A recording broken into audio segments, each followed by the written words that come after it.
रुही बोलता बोलता थकून उशीला टेकली होती. तिच्या पापण्या जड झाल्या होत्या. पण आता तुम्ही कुठेही जाऊ नका ईशान सर. आज माझ्यासोबतच राहा याच खोलीत. मला खूप भीती वाटते. मी जेव्हा दामिनी आंटींच्या खोलीत जाते ना झोपायला, तेव्हा अंकलजी थोडे रागावलेले वाटतात. ईशान तिचं बोलणं ऐकून हलकंसं हसला. तू आरामात झोप इथे रुही. मी कुठेही जात नाहीये. इथेच राहतो तुझ्यासोबत. रुहीच्या पापण्या हळूहळू बंद होऊ लागल्या. श्वास संत होत गेला. ईशान तिच्या जवळच बसला होता. काही वेळ तो फक्त तिला पाहत राहिला. सकाळ झाली. खोली मंद प्रकाशाने उजळलेली होती. ईशान सोफ्यावर झोपलेला होता. तेवढ्यात बेडजवळून हलकीशी खुसफुस ऐकू आली. रुहीचा हलका आवाज आला. मम्मी. ती पटकन उठून बाथरूमकडे धावली. तिचा आवाज ऐकून ईशानची झोप मोड झाली. तो घाबरत उठला आणि तिला विचारलं, रुही काय झालं तुला? बाथरूममधून उलटीचा आवाज आला. ईशान ताबडतोब दाराशी गेला. तो पुन्हा म्हणाला, रुही काय झालंय? दार उघड. थोड्या वेळाने दार उघडलं. रुहीचा चेहरा पांढरा पडलेला, कपाळावर घाम, ओठ कोरडे पडले होते. ईशाने घाबरत विचारलं, ही काय हालत करून घेतलीयस तू? कधीपासून तब्येत खराब आहे तुझी? रुहीने अलगद घाम पुसत उत्तर दिलं, सकाळपासून उलट्या होत आहेत ईशान सर. ईशानने तिच्या कपाळाला हात लावून पाहिलं. तुला तर तापही आहे. तू झोप, मी डॉक्टरला बोलावतो. रुही थोडी नाराज झाली. नाही, काही गरज नाहीये. फक्त थोडं अशक्त वाटतंय आणि भूक लागलीये. मी खाली जाते. असं म्हणत तिने तिचं आवरून घेतलं आणि ती खोलीतून निघून गेली. थोड्या वेळाने डायनिंग टेबलवर सगळे बसले होते. दामिनीजी, आरव, ईशान आणि मुकेश राजन. मधात रुही बसली होती. दामिनीजींनी तिच्या कोमेजलेल्या चेहऱ्याकडे पाहत विचारलं, रुही बेटा, तुझा चेहरा अगदी थकलेला वाटत आहे. तब्येत ठीक आहे ना? रुहीने पाणी पीत हळूच दामिनीजींकडे पाहिलं. आंटी मला वाटते की मी प्रेग्नंट आहे. तिचा आवाज इतका गंभीर होता की क्षणभर पूर्ण शांतता पसरली. ईशान जो ऑरेंज ज्यूस पीत होता त्याच्या तोंडातून पूर्ण ज्यूस प्लेटमध्ये सांडला. त्याचे डोळे मोठे झाले. ईशानने चकित होऊन विचारलं, वहिनी, अजून तुमच्या लग्नाला कितीसे दिवस झालेत? दामिनीजींनी आश्चर्याने रुहीकडे पाहिलं. तू खरंच बोलतेस का रुही? प्रेग्नेंट? इतक्या लवकर कसं? रुहीने निरागसपणे कुजबुजत सांगितलं, मला वाटलं होतं की जेव्हा कोणी तुम्हाला किस करतो तेव्हा असं होतं. दामिनीजी, आरव आणि ईशा तिघांचाही चेहरा एकदम सुन्न पडला. दामिनीजी अडखडत म्हणाल्या, बेटा, ते किसने नाही होत. इतक्यात मुकेश राजन खोकत उठले. मला एक इम्पॉर्टंट कॉल करायचा आहे. असं म्हणून ते ताबडतोब आपला मोबाईल आणि पेपर घेऊन बाहेर निघून गेले. डायनिंग टेबलवर सगळीकडे एकदम शांतता पसरली होती. रुहीने सगळ्यांचे चेहरे पाहिले. तिला वाटलं जणू तिने काही मोठा गुन्हा केलाय. ती स्पष्टीकरण देत म्हणाली, आंटी, मी नॉवेल्समध्ये वाचलंय. उलटी आणि अशक्तपणा वाटला की बस. ओके वहिनी, बस करा प्लीज. असं काही नसतं. ईशा पुन्हा ओरडली. ओ, मला तर माहीतच नव्हतं की काहीतरी अजून करावं लागतं. मला तर वाटलं होतं की जेव्हा कोणी तुमच्या ओठांवर. वहिनी बास प्लीज, आता अजून काही बोलू नका, ईशा ओरडून म्हणाली. आरव डोक्यावर हात मारत म्हणाला, इतकी निरागस मुलगी मी आजपर्यंत पाहिली नाही. दामिनीजींनी स्वतःचं हसू लपवत म्हटलं, रुही बेटा, आपण नंतर बोलू यावर. आता तुला विश्रांतीची गरज आहे.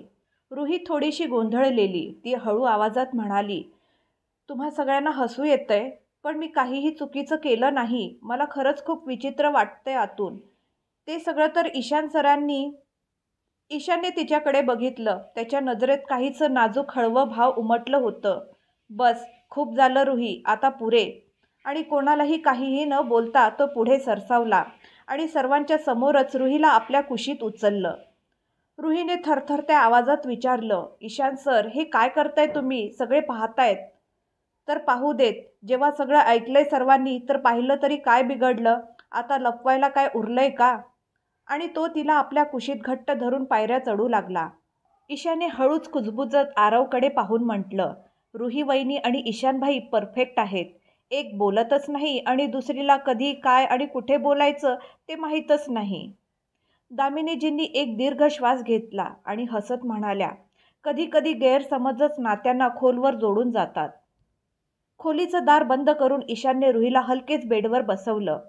थोडा त्रासिक होत त्याने तिच्याकडे पाहत विचारलं, खाली काय बकवास चालू होती तुझी रुही? रुही थोडीशी गोंधळलेली निरागसपणे म्हणाली, बकवास नव्हती ती सर. खरंच रोमॅन्टिक नॉवेल्समध्ये असंच असतं. तुम्ही वाचली नाहीत वाटतं. मी सांगते, जेव्हा हिरो हिरोईनवर रागावलेला असतो ना, तेव्हा तो. ईशानने काही क्षण तिचं बोलणं ऐकलं आणि कपाळावर हात ठेवत डोकं हलवलं. मग तो हळूच तिच्यासमोर आला. त्याने थोडक्यातच पण टोमण्यानं म्हटलं, अजून काही नाही होत का तुझ्या नॉवेल्समध्ये? रुई हळूच कुजबुजली. खूप काही होतं. मला वाटतं तुम्ही फक्त केमिस्ट्रीच्या बुक्स वाचल्या आहेत. नॉवेल्स तर तुम्ही कधी वाचल्याच नसतील. माहिती आहे, कधी कधी हिरो. ईशान एक क्षण गप्प राहिला. मग तो तिच्याजवळ बसला आणि तिच्याजवळ थोडासा झुकून म्हणाला, अच्छा, अजून काय करतो तो हिरो? तो हळूहळू तिच्या अगदी जवळ झुकला होता. ईशानने तिच्या डोळ्यात डोळे घालून म्हटलं, तर चल, आज मी तुला शिकवतो तुझ्या त्या नॉवेल्समध्ये अजून काय काय होतं. रुहीचा श्वास अडखळू लागला होता. तिच्या डोळ्यात भीती, संकोच आणि काहीतरी न सांगितलेल्या आश्चर्याची झलक दिसत होती. ईशान हळूहळू पुढे झुकला. तिच्या खांद्यावर हात ठेवला. त्याच्या नजरा तिच्या ओठांवर स्थिरावल्या होत्या. तुला माहिती आहे का, जेव्हा हिरो हिरोईनवर खरोखर प्रेम करतो ना, तेव्हा तो केवळ तिला किस करत नाही, तो तिला पूर्णपणे फील करतो. असं म्हणत ईशानने काहीही न बोलता हळूच तिला किस केलं. रुही क्षणभर श्वास घ्यायलाच विसरली. तिचे डोळे उघडे होते, पण हळूहळू मिटू लागले. पहिल्यांदा संकोच होता, पण नंतर तिला स्वतःला त्याच्यासोबत वाहून जावं वाटलं.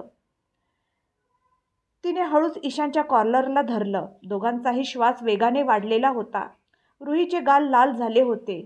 तिची नजर खाली झुकली होती. हात अजूनही त्याच्या शर्टाच्या कॉलरवर होते. तेवढ्यात तिचा फोन जोरात वाजला आणि तिथली शांतता भंगली.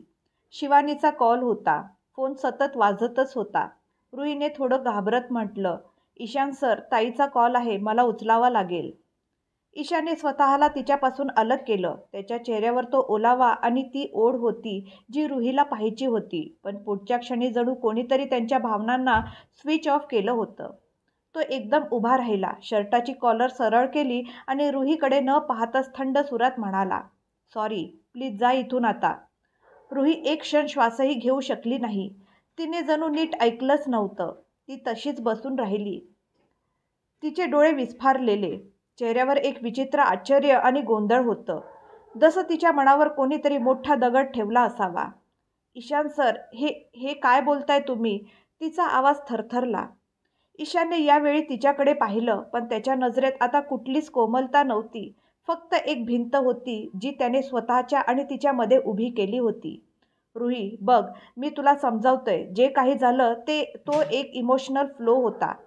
पण ईशान सर, तुम्ही नेहमी आमच्यासोबत असं का वागता? आताच तर तुम्ही मला किस केलं. रुही, तुला नाही वाटत का की तू हे सगळं थोडं जास्त सिरियसली घेत आहेस? रुहीचे होठ थरथरले. डोळ्यात पाणी भरून आलं. ती एकदम सुन्न झाली. तिला तिच्या आत काहीतरी तुटल्यासारखं वाटलं. पण सर, तुम्हीच तर म्हणालात ना. काय म्हटलं मी?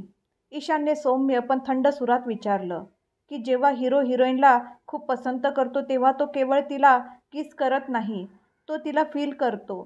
ईशान काही क्षण गप्प राहिला. मग हलकंसं हसला, पण त्या हसण्यात एक कडवटपणा होता. रुही, तुला काय वाटतंय, ही कुठली तरी नॉवेल आहे का? तुझ्या नॉवेलच्या जगातून बाहेर ये. आयुष्य इतकं सोपं नसतं जितकं तू समजतेस. Grow up. रुही जणू एखाद्या दगडासारखी बनली होती. तिच्या डोळ्यातून एक अश्रू ओघळला. तिने तो आपल्या ओढणीने पुसला आणि स्वतःला सावरण्याचा प्रयत्न केला. ती हळूच उठली, पण तिचे पाय लडखडत होते. रडत रडत तिने दार उघडलं आणि बाहेर निघून गेली. तिच्या निघून जाताच खोलीतील भिंती पुन्हा जड झाल्यासारख्या वाटल्या. ईशान भिंतीला टेकून उभा होता. त्याचे डोळे मिटलेले होते. त्याने एक खोल श्वास घेतला आणि स्वतःशीच म्हणाला, मी इच्छा असूनही तुझ्याजवळ येऊ शकत नाही रुई. मला भीती वाटते माझ्या वेडसर भावनांची. तू अजून खूप निरागस आहेस. जर मी तुझ्याजवळ आलो तर कदाचित स्वतःला रोखू शकणार नाही. ईशानने झटक्याने बाथरूमचं दार उघडलं, शावर चालू केला आणि त्याखाली जाऊन उभा राहिला. असेच काही दिवस उलटून गेले. रुही आपल्या तिन्ही मैत्रिणी पूजा, नेहा आणि रिया यांच्यासोबत कॅफेटेरियामध्ये बसली होती. समोर कॉफी आणि मॅगी ठेवलेली होती, पण तिला काहीही खायची इच्छा नव्हती. ती फक्त त्या कपामध्ये चमचा फिरवत होती. पूजाने आश्चर्याने विचारलं, म्हणजे तू असं म्हणतेस रुही की त्या दिवसानंतर ईशान सरांनी तुझ्याशी सरळ बोलणंच बंद केलंय? अरे यार, आता त्याला पण 1 महिना झालाय. एकाच घरात राहत असताना एखाद्याला इतकं इग्नोर कसं काय करू शकतात? त्यावर नेहाने चिडून म्हटलं, यार या ईशान सरांचा नक्की प्रॉब्लेम काय आहे? कधी खूप केअरिंग, मग इतके इंटेन्स, आणि आता असं वागणं जसं काही झालंच नाहीये. रिया हळूच हसून म्हणाली, यार सर कदाचित खूप कन्फ्यूज आहेत किंवा मग स्वतःच्या भावना स्वीकारायला घाबरतायत ते. रुहीने मंद स्वरात उत्तर दिलं, माहीत नाही, पण त्या दिवशी असं वाटलं होतं की त्यांनी खरंच मला समजून घेतलंय आणि आता ते तुला पूर्णपणे अवॉइड करतायत. हद्दच आहे यार. नेहाने तिचा हात धरत म्हटलं, पण तू ना रुही, तू त्यांना का नाही सांगितलं की तुझ्या मनात त्यांच्यासाठी खरंच फिलिंग्स आहेत? तू त्यांच्यावर प्रेम करतेस, तू त्यांना सांग ना. रुही हसली, पण त्यात एक खिन्नपणा होता. नाही सांगू शकत यार, कारण ते खूपच रागीट आहेत. मला भीती वाटते, जर मी त्यांना सांगितलं की मला ते आवडतात, त्यांना पाहून माझं हृदय जोरात धडकतं, तर ते फार रागवतील. तुला तर माहीतच आहे सर किती खडूस आहेत, क्लासमध्येही आणि घरातही. रिया हळूच तिचा हात हातात घेऊन म्हणाली, तू ना यार खूप लवकर हार मानतेस रुही, पण यावेळी तू एकटी नाहीस, आम्ही सगळे तुझ्यासोबत आहोत. रुहीने फक्त एक स्माईल दिली, पण तिच्या डोळ्यात एकच प्रश्न होता, ईशान सर तुम्ही क्षणात इतके का बदलता? कॅफेटेरियाच्या एका कोपऱ्यात उभी शिवानी दुरून रुहीला तिच्या मैत्रिणींसोबत बसलेलं पाहत होती. तिला रुहीच्या चेहऱ्यावरची उदासी स्पष्ट दिसत होती. तिचं हसूही जरा बनावट वाटत होतं. शिवानीचे डोळे काही क्षण तिच्यावर खिळून राहिले. तेवढ्यात तिच्या खिशातला फोन व्हायब्रेट झाला. Aditya R calling. शिवानीने इयरफोन लावले आणि म्हणाली, हा आदित्य बोल, काय झालंय, का फोन केलास? कशी आहेस यार, खूप मिस करतोय तुला वायफी. पण आता तुझ्याकडून एक शेवटची अपेक्षा आहे, फक्त एकदा ईशान आणि रुहीला पूर्णपणे वेगळं करून टाक. शिवानीचे श्वास थांबले. आदित्य. तिने आजूबाजूला पाहिलं की कोणी ऐकत तर नाही आणि हळू आवाजात म्हणाली, आदित्य आता काय झालंय, तू अजूनही, तूच तर मला. तिचं बोलणं मध्येच तोडत आदित्य म्हणाला, हे बघ शिवानी, जर मुकेश राजन ही निवडणूक हरला तर माझे वडील तुला आमच्या घरची सून मान्य करण्यास मागे हटणार नाही. यार आपण लग्न केलं आहे आणि तुला माहीतच आहे मी तुझ्यावर किती प्रेम करतो. फक्त एकदा मुकेश राजन हरला, मग मी पप्पांना आपल्याबद्दल सांगेल आणि तुला माहिती आहे ना, ईशान त्यांचा आवडता प्यादा आहे.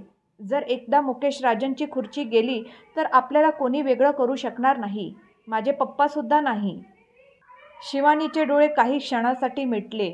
तिच्या मनात प्रचंड गोंधळ सुरू होता. शिवानी आणि आदित्यची पहिली भेट लंडनमध्ये झाली होती. ते दोघं गेल्या 7 वर्षापासून एकमेकांवर प्रेम करत होते. पण आदित्यच्या वडिलांना त्याचं लग्न केवळ एका मंत्र्याच्या मुलीशीच करायचं होतं, जेणेकरून ते त्यांना येणाऱ्या इलेक्शनमध्ये सपोर्ट करू शकतील. शिवानीने एक खोल श्वास घेतला आणि म्हणाली, पण आदित्य आता ते दोघं एकमेकांशी बोलतही नाही. ईशानने स्वतःहून रुहीला दूर केलंय. आदित्यने थोड्या मोठ्या आवाजात तिला समजावत म्हटलं, ए बघ शिवानी, फक्त तू त्यांना एकमेकांपासून दूर जाताना पाहिलंय याचा अर्थ असा नाही की ते खरेच वेगळे झालेत. रुहीचे डोळे खूप काही बोलतात आणि ईशानसारखे लोक जे त्यांच्या भावना दाखवत नाहीत ते मनापासून खूप काही अनुभवतात. आणि तुला माहिती आहे ना, ईशान आणि तुझं अरेंज मॅरेज होणार होतं. जर ईशानला तुझ्यावर प्रेम नव्हतं तर हे कसं शक्य आहे की त्याला रुहीवरही प्रेम झालं नसावं? रुहीसारख्या निष्पाप मुली ईशानसारख्या कठोर मनाच्या मुलांच्या हृदयाला क्षणात वितळून टाकू शकतात. म्हणूनच मला भीती वाटते की ते दोघं पुन्हा एकत्र आले तर. शिवानी प्लीज थांबव त्यांना, नाहीतर सगळं संपून जाईल. फक्त त्यांना एकमेकांपासून वेगळं करूनच आपल्याला एकत्र राहता येईल. शिवानी काहीच बोलली नाही. तिच्या डोळ्यात अस्वस्थता स्पष्ट दिसत होती. मला थोडा वेळ दे, मी काहीतरी विचार करते, असं म्हणत तिने कॉल कट केला. तिने पुन्हा एकदा रुहीकडे पाहिलं. रुही, मला तुला दुखवायचं नाहीये, पण आदित्यसाठी मला हे सगळं करावं लागेल. रुही अजूनही तिच्या मैत्रिणींसोबत बसलेली होती. तिला कुणीतरी पाहते असं जाणवलं. ती वळून पाहते, पण तिथे कोणीच नव्हतं. मग ती पुस्तकं उचलत म्हणाली, यार उद्या शालिनी मॅडमचा बॉटनी प्रोजेक्ट सबमिट करायचा आहे. जंगलात रिसर्च करायलाही जावं लागणार. त्यांना तर आधीपासूनच माझ्याशी पर्सनल प्रॉब्लेम आहे. जर प्रोजेक्ट वेळेवर सबमिट केला नाही तर खूपच रागवतील. नेहाने पण आपली बॅग उचलत म्हटलं, ओके, आपण सगळे जाऊया ना. संध्याकाळी रुही, पूजा, रिया आणि नेहा त्यांच्या नोटपॅड आणि बॅग घेऊन जंगलाच्या बाहेरील भागात पोहोचल्या. आज सर्वांना हिमालयन वनस्पतीचा अभ्यास करायचा होता, ज्यामध्ये हर्ब्स, पानं आणि त्यांचे औषधी उपयोग समाविष्ट होते.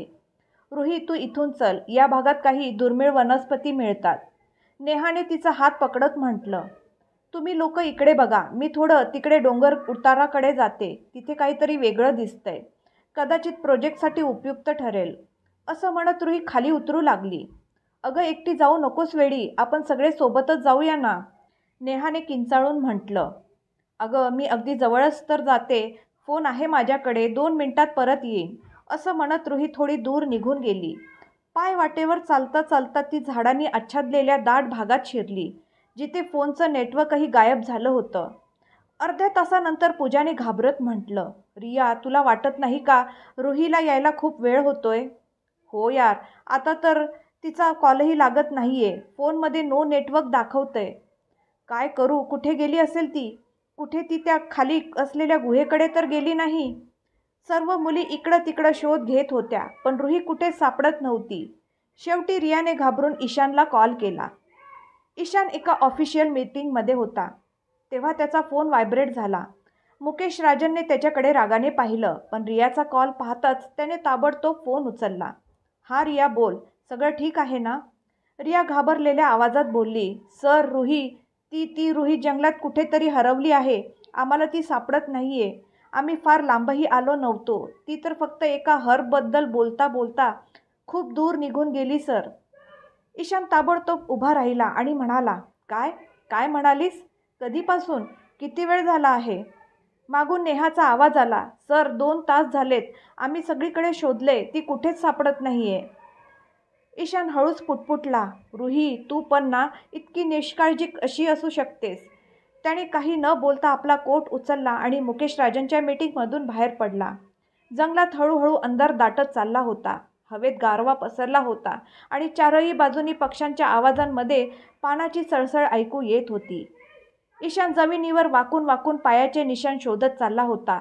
प्रत्येक पावलागणिक, प्रत्येक आवाजावर त्याचं हृदय जोराने धडकत होतं. त्याचा चेहरा अस्वस्थ होत चालला होता. तो स्वतःशीच बोलत होता. मला माहीत होतं, म्हणूनच मी तुझ्यापासून दूर राहायचं ठरवलं होतं, कारण तू स्वतःसाठी पण धोका आहेस आणि माझ्यासाठीही. तुला कायम मनमानीच करायची असते. तुला काहीच समजत नाही. कधी अक्कल येणार तुला? फक्त एकदा दिसून जा, यावेळी तुला स्वतःपासून कधीच दूर जाऊ देणार नाही. त्याच्या काळजाचे ठोके भीतीने आणि रुहीच्या काळजीने अगदी वेगाने वाढले होते. त्यावेळी रुही एका झाडाखाली बसलेली होती. तिच्या हातात एक तुटलेलं पान होतं. कपडे माखलेले, चेहऱ्यावर घाम आणि डोळ्यात पाणी होतं. ती स्वतःशीच बोलत होती. जर मी रात्रभर इथेच अडकून राहिले आणि जंगली प्राण्यांनी मला खाल्लं तर? तिने आपला मोबाईल पाहिला, पण नो नेटवर्क. तिने हळूच आकाशाकडे पाहिलं आणि म्हणाली, किती बरं होईल कोणीतरी इथे आलं तर. देवा, मला इतक्या लवकर तुमच्याकडे नाही यायचं. अचानक झुडपामधून काहीतरी आवाज आला, झपाझप येणाऱ्या पावलांचा. रुही घाबरून पटकन उभी राहिली. कोण आहे तिथे? रुही? झुडपाच्या मागून ईशानचा तेज आणि थरथरता आवाज आला आणि तो ऐकून रुहीच्या डोळ्यातून अश्रू ओघळले. ती धावतच ईशानकडे गेली आणि त्याला घट्ट बिलगली.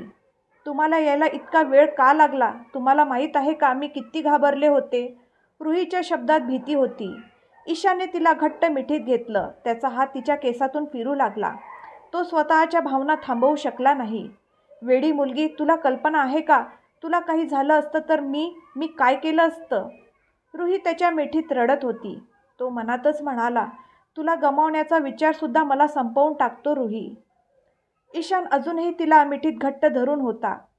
त्याच्या हृदयाचे ठोके वेगाने वाजत होते. अजूनही त्याच्या मनातून तिला गमावण्याची भीती गेली नव्हती. तेवढ्यात आकाशात जोरात वीज चमकली आणि अचानक मुसळधार पाऊस सुरू झाला. पावसामुळे दोघेही भिजले. ईशानने वर पाहिलं आणि म्हणाला, चल इथून निघूया, नाहीतर आपण पूर्ण भिजून जाऊ आणि पाऊस वाढला तर रस्ताही जाम होईल. रुहीने हळूहळू स्वतःला त्याच्या मिठीतून वेगळं केलं. तिला जाणवलं होतं की ती किती वेळ त्याच्या छातीशी बिलगून होती. मी ठीक आहे सर, तिने स्वतःला सावरत म्हटलं. पण तिचे भिजलेले केस, मातीने माखलेले कपडे आणि थरथरत्या पापण्या अजूनही तिच्या भीतीची साक्ष देत होत्या. ईशान हसत म्हणाला, खरंच ठीक आहेस? अच्छा, मग तिकडे बघ जरा, मॉन्स्टर लिझर्ड. कुठे कुठे आहे सर? रुही घाबरून परत त्याच्या छातीला बिलगली. ईशान तिच्या निरागसतेवर जोरात हसला. रुही, मी गंमत करत होतो. ईशान सर, तुम्ही फार वाईट आहात. मी आता बोलणारच नाही तुमच्याशी. पाऊस अजूनच जोरात पडू लागला. हवेत गारवा पसरला होता आणि त्यामुळे त्या दोघांच्या शरीरातली ऊब अजूनच वाढली होती.